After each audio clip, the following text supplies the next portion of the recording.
Why the Prophet Muhammad couldn't have written the Quran. The Quran is a book over 600 pages long. It covers a wide range of topics and was revealed bit by bit over a period of 23 years. So if a man wrote the Quran, we already have a number of problems. If you're going to write a book like the Quran and claim it's from God, you can't make any mistakes. The book can't contradict itself, and you have to keep it consistent as you add to it over a period of 23 years and keep the message consistent. The grammar and style also have to remain the same. If the Quran is not from God, Muhammad would have to write it himself. That means in the middle of the Arabian desert, with no books around and being illiterate, he would have to know law, civil rights law, criminal law, family law, labor law, military law, personal injury law, real estate law, and tax law. He would have to know history. With little to no Christian presence in Mecca, he would have to know the stories and events in the lives of the prophets before him, the history of past nations, Judeo-Christian religious rulings, and he would have to know it well enough to somehow offer additional information and details not found in those books. He would have to know how to develop a nation, how to start a government, know about worship and purification, invent dietary laws, know psychology, about raising children, arbitration, distribution of wealth, finance, and business.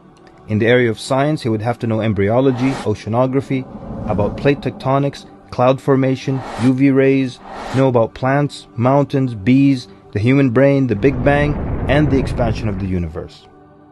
And in order to make the book complete, he would have to have knowledge of the future so he can write things that will happen in the years to come. He would have to be a time traveler in order to insert his name and mention in the Bible. If he's claiming that the book he wrote is from God, it must not have a single solution that doesn't work. He must also keep his emotions and personal life out of the book. The book should not reflect happy times nor sad times in his life. The writing should not become cheerful and optimistic, nor sad and gloomy as if a human wrote it. But when you read the Quran cover to cover, you can't sense when his wife died, when his daughters got married, when his grandchildren were born, when he was victorious, and when he was defeated. To anyone who examines the Quran, it becomes perfectly clear that there is no way a man in the desert 1400 years ago could have written such a book. But what if it were a committee of brilliant minds, a secret society that is in charge of correcting, updating, and rewriting the Quran over the years? Their job would be to make sure that the book appears to be accurate, has no mistakes or contradictions, and to keep updating it to agree with science and the changing world.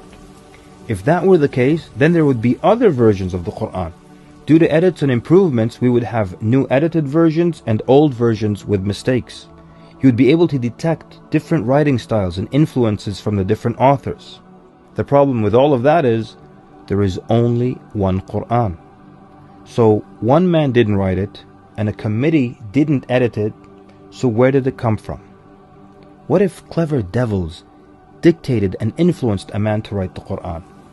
The question then would be, what kind of devil calls to good behavior, worshipping God, honoring Jesus, giving to the poor, and warns of the devil?